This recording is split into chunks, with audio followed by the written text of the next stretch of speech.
It's painful. I can't imagine a more disheartening sight than the blank page that sat before me, draining my will to go on, like some kind of celestial leech. Any sense of motivation and creativity slowly oozing out of my body as I wither and squirm. I wonder to myself, what is it that I'm doing wrong? The room was perfect. The lights dimmed, but not to a point where the desk wasn't visible. My writing desk was arranged perfectly. It was almost fetishistic. The book was precisely 10 centimeters from every edge of this piece of fine mahogany furniture. My ornate fountain pen rests to the left of it, in a vertical position. The most important aspect of all was the mirror. Its large, dark frame encompassed the piece of reflective glass that sat in the middle. The mirror was a tradition, as I sat on the old wooden stool staring into my own eyes, so empty and gray, the eyes that only a lifetime of disappointment could bring. And boy, did they bring it. The only source of illumination was an old lamp on the chest of drawers in the back of the room. It gave my ghostly visage an odd aura. My greasy black hair hadn't been washed in days. My white pallor made me look like a corpse, and the messy hair draping down upon my face didn't help.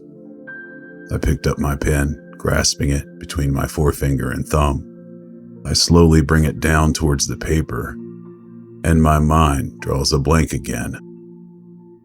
I grip my pen tightly.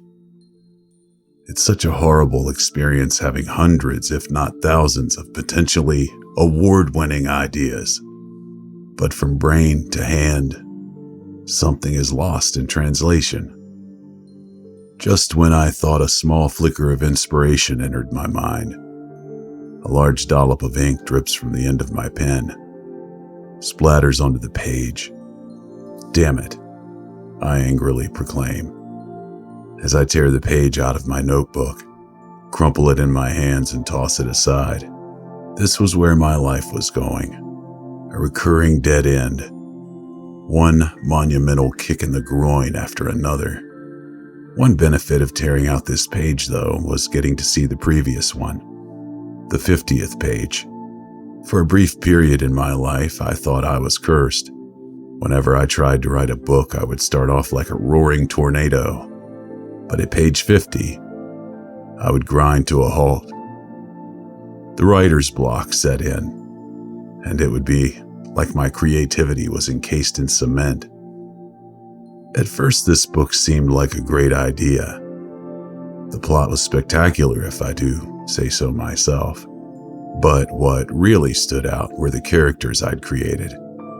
It was quite an ensemble cast, but 5 really stood out. There was William Murphy, the hero, Claudia Wilding, the love interest.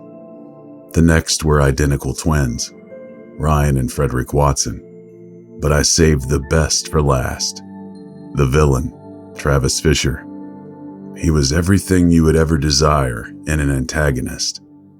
He was witty and dynamic, and above all, cruel.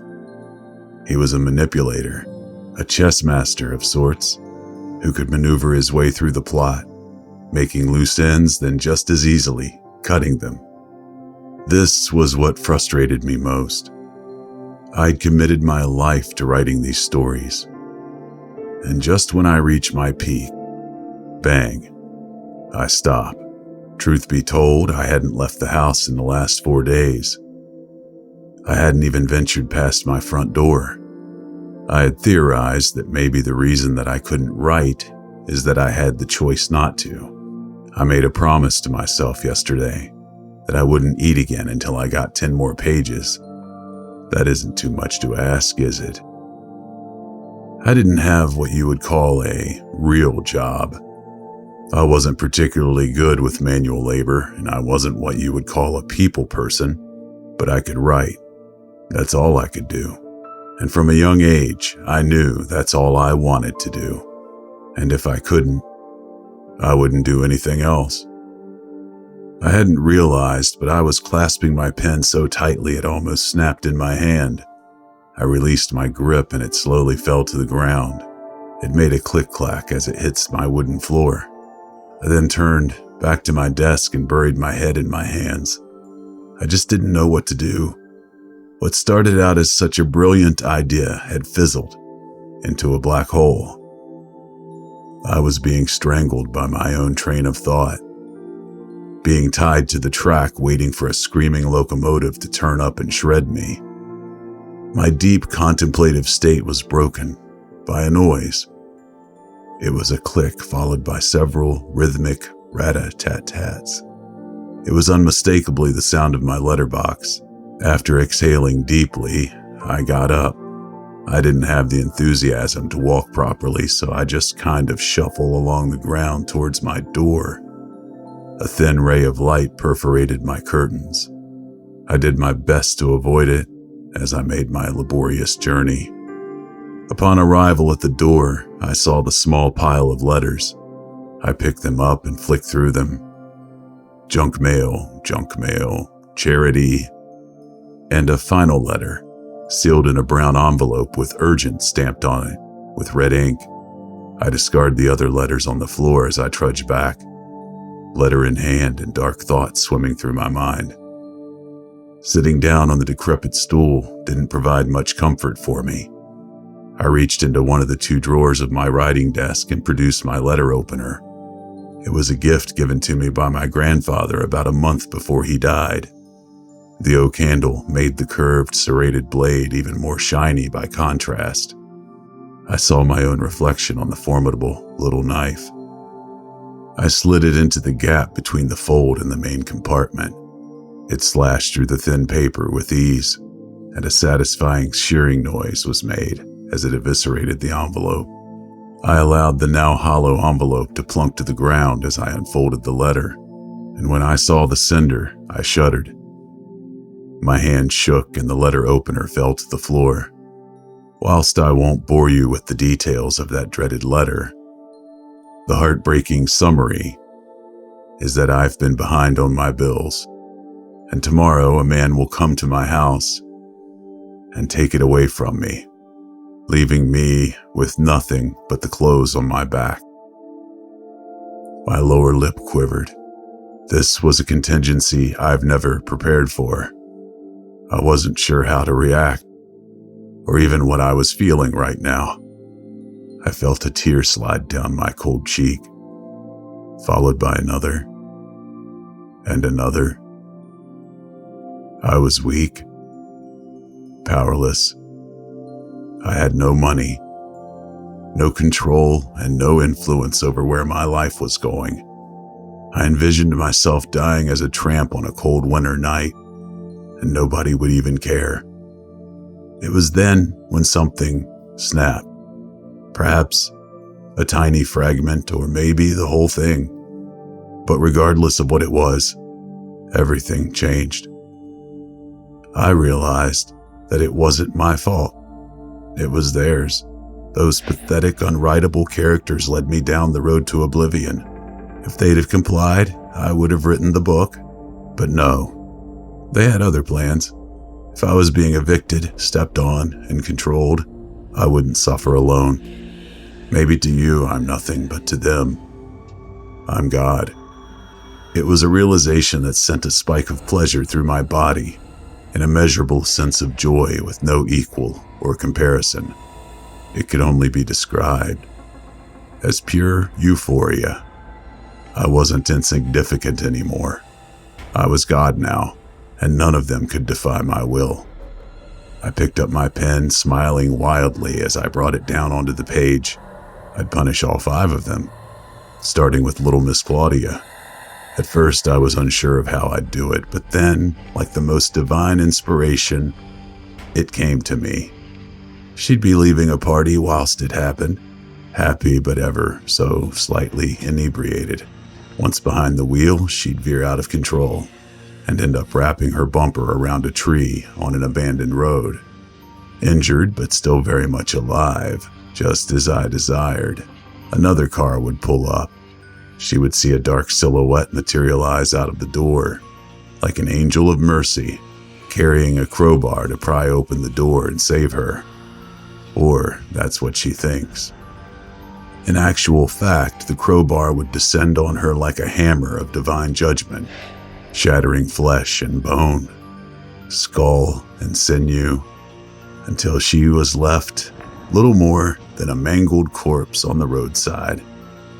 Next, of course, were the twins. It would be appropriate that they accept their punishment together. After all, it would just be too cruel to keep them apart. Whilst venturing through an African safari, they're bitten by a snake. After a hopeless trudge through the desolate wasteland, they'd succumb.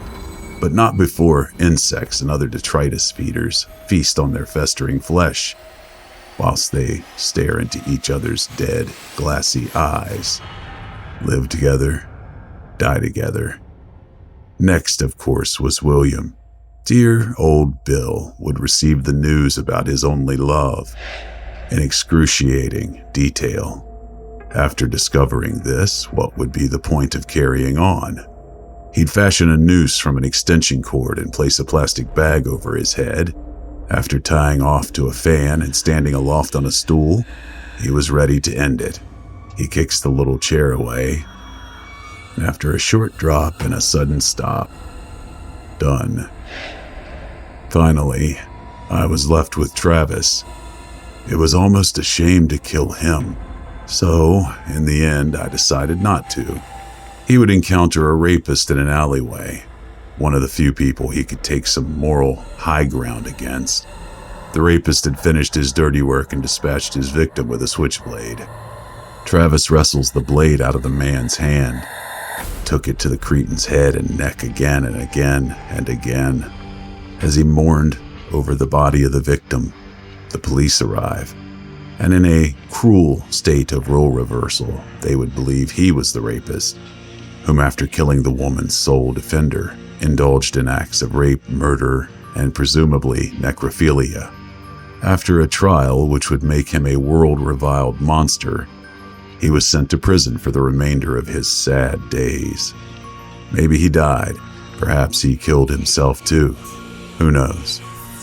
An open ending was his greatest punishment. There we had it. I had done God's work, and those who had wronged me were now done too. With every stroke of my masterful hand, I created their doom, the final testament to their life and horrible death spelled out over the pages. All their misery and pain and blood portrayed through the still moist ink.